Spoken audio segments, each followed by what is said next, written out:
सिपाहियों ने फकत पीठ के वास्ते बगावत की और दिल्ली में अपनी हुकूमत कायम की। बादशाह सलामत बहादुर शाह जफर को अपना बादशाह तस्लीम किया। नहीं किया जब हिंदुस्तानी को बेधर्म करके बाजार कर ले। बहादुर बागी फौजियों ने 11 मई को जो ऐलानिया जारी किया है उसमें तमाम हिंदुस्तानियों से दरखास्त की है कि वो एक भी फिरंगी काफिर को जिंदा न छोड़े। नाना साहब ने भी अपने ऐलानी में अंग्रेजों को काफिर कहा है। नाना साहब का ऐलानिया मैं पढ़कर सुनाता हूँ। काफिर अंग्रेजों ने इस हद तक मजालिम, बदमाशियां और नाइंसाफियां की है जिसकी वजह से ईश्वर ने उन काफिरों को काट बैठने, नेकता में हिंदू मुसलमान हुकूमतों को दोबारा कायम करने और मुल्क के तहफूज के लिए मुझे मुतयन किया है। दूसरा ऐलानिया खान बहादुर का है जो उन्होंने रोहिलखंड के राजाओं के नाम जारी किया है। लिखा है, आप सब राजा लोग बड़ी खूबियों वाले, सखी सादा बर्दाश्त करने वाले, बहादुर, अपने अपने धर्म को संभालने वाले हैं। खुदा ताला ने ये शरीर अपने धर्म को करने के लिए दिया और जो लोग अपने धर्म को खराब करने वाले हैं खालिक ने उनको मारने के वास्ते तुम लोगों को पैदा किया। ब्रिटिश कलम ने भी अपने ऐलानिया में ही लिखा है कि हिंदू और मुसलमान दोनों इस बात को बखूबी जानते हैं कि हर मानस को 4 चीजें बहुत प्यारी। अव्वल तो दीन धर्म, दूसरे इज्जत आबरू, तीसरे जान अपनी और अपनों की, चौथे माल असबाब। अंग्रेजों से निजात दिलाना हम सब का फर्ज है। बादशाह बहादुर शाह जफर ने चांदनी चौक का दौरा करके लोगों की हिम्मत बढ़ाई है जिसकी वजह से दुकानें फिर खुलने लगी हैं।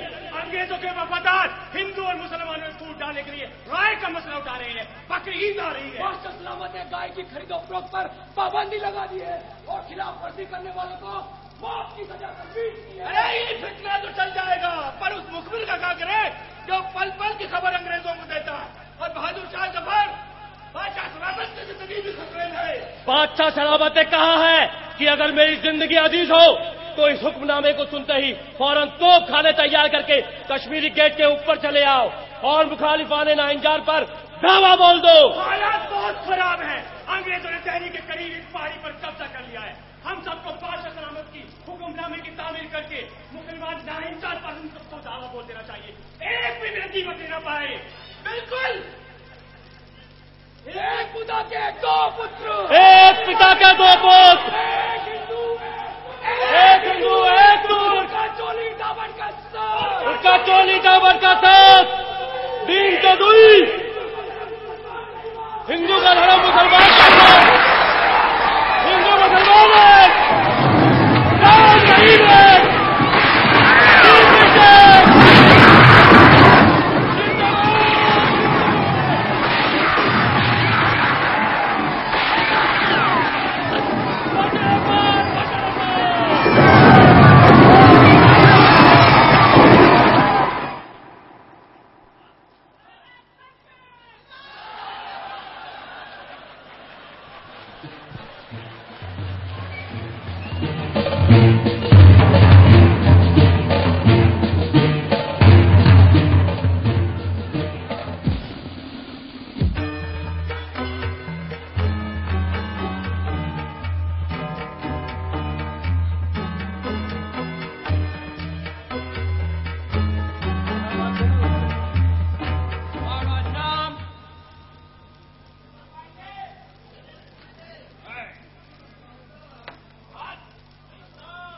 हमने पूछा तुम्हारा नाम।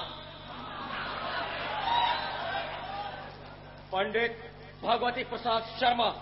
तुम हिंदू है? जी हुजूर। फिर तुम उर्दू कैसा बोलता है? उर्दू मेरी मादरी जबान है। नो माय फ्रेंड, यही तो मुसलमानों का जबान है। जी नहीं, ये हम हिंदुस्तानियों की जबान है। जहाँ तक हमको मालूम है माय फ्रेंड, ये तुम्हारे उस मुसलमान बादशाह का जबान है जो कि अब हमारी कैद में है। आप किसी बादशाह को कैद कर सकते हैं लेकिन किसी जबान को नहीं। जबान तो खुशबू है और खुशबू को कैद नहीं किया जा सकता। माय फ्रेंड, तुम हिंदुस्तानी लोग दिमाग से नहीं दिल से सोचता है। दिल से तुम्हारे हिंदू राजाओं ने मुसलमान बादशाह का साथ दिया, अंजाम क्या हुआ यही तुम अच्छे से जानते हो। तुम लोग अंग्रेज हुकूमत के खिलाफ अपना सर झुकाने को तैयार नहीं है, लेकिन एक मुसलमान बादशाह के सामने तुम अपना सर झुकाता है। इस मुल्क पर कई मुसलमान बादशाहों ने हुकूमत की है, लेकिन किसी ने हमारा धर्म और ईमान खराब करने की कोशिश नहीं की। हिंदू को उसका धर्म और मुसलमान को उसका ईमान जान से ज्यादा प्यारा होता है। What are you saying, man? हमने कब तुम्हारा धर्म या मुसलमान का ईमान खराब किया? मेरठ में जहां आपने ऐसा कारतूस निकाला जिसमें गाय और सुअर की चर्बी है, हिंदू गाय को अपनी मौत समझता है और वो बोलो उस मौत की चर्बी को मुंह कैसे लगाएगा। और मुसलमान के मज़हब में सुअर हराम है और वो बोलो उस सुअर के चर्बी को मुंह कैसे लगाएगा। यही तुम पंडित और मौलवी लोगों का शरारत है। तुम लोग भोले भाले हिंदुस्तानियों को अंग्रेज हुकूमत के खिलाफ भड़काता है। ये पंडित, हम तुमको 10 मिनट देता है। 10 मिनट के अंदर तुमको हमारे कदमों में झुककर ये कबूल करना पड़ेगा कि तुम बादशाह का नहीं हमारा वफादार है। इसके लिए हम तुमको इनाम इकराम देगा और हम तुमको हेड पुजारी बना देगा। हेड पुजारी। हम हिंदुस्तानी हमारे धर्म के दुश्मन के सामने सर झुकाने को तैयार नहीं। सर कटा सकते हैं,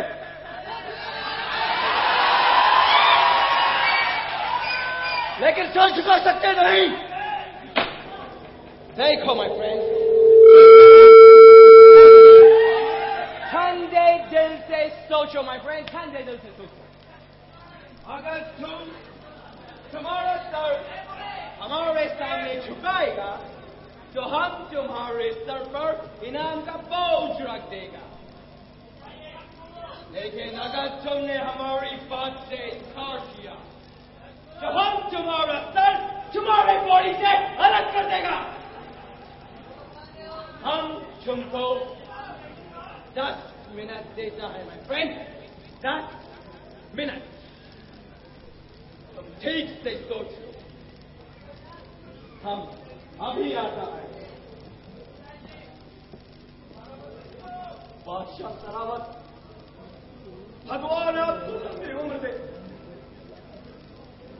आपने कभी किसी पर जुल्म नहीं किया, मजलूमों के साथ इंसाफ और जालिमों को सजा दी। इन अंग्रेजों का कैसा इंसाफ? क्या हिंदू, क्या मुसलमान, सबको एक कतार में खड़े करके गोलियां मारी जा रही है। जो सर झुकाने से इनकार कर देते हैं उन्हें फांसी दी जा रही है। दिल्ली के दरख्तों पर अब फल नहीं, लाशें लटकती नजर आ रही है। भगवान आपको लंबी उम्र दे। उन जालिम फिरंगियों का बेड़ा गर्क हो। जब आप दोबारा दिल्ली के तख्त पर रौनक अफरोज होंगे, आपकी रियायत का ये अदला पंडित भगवान श्री कृष्ण के मंदिर में 101 नारियल का चढ़ावा चढ़ाएगा।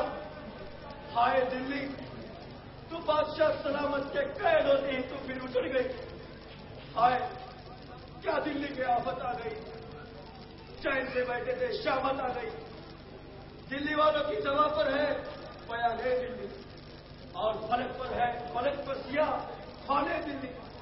सारे आलम ने फिरा और सुनी सबकी जवाब, और तालीम ने कहीं ना पाई जबाने दिल्ली। पंडित भगवती प्रसाद शर्मा, हम तुम्हारा रिकॉर्ड चेक किया और हमको मालूम पड़ा कि तुमको हर साल तुम्हारा बादशाह दिवाली के मौके पर अपने दरबार में बुलाता था और वो तुमको इनाम और खलखत से नवाजता था। I have a good news for you, my friend. हम भी तुमको इनाम देगा और वो भी दुगना, 2 times देगा, my friend, 2 times. वो भी तुम्हारे घर। हम तुमको हेड पुजारी बनाएगा जिसका तनख्वाह तुमको सरकार से मिलेगा। जब तुम रिटायर हो जाएगा ना माय फ्रेंड, तब हम तुमको गारंटी देता है कि हम तुमको पेंशन भी देगा। मुझे मौत मंजूर है, लेकिन फिरंगियों की गुलामी मंजूर नहीं।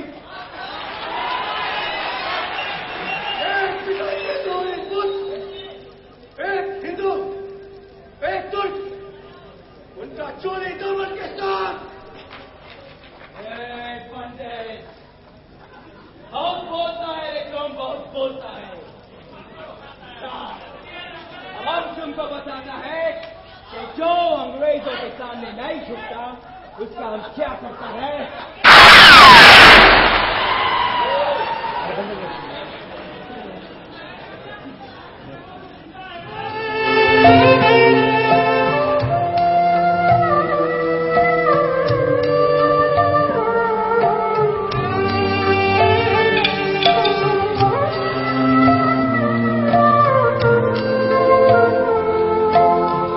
आते हैं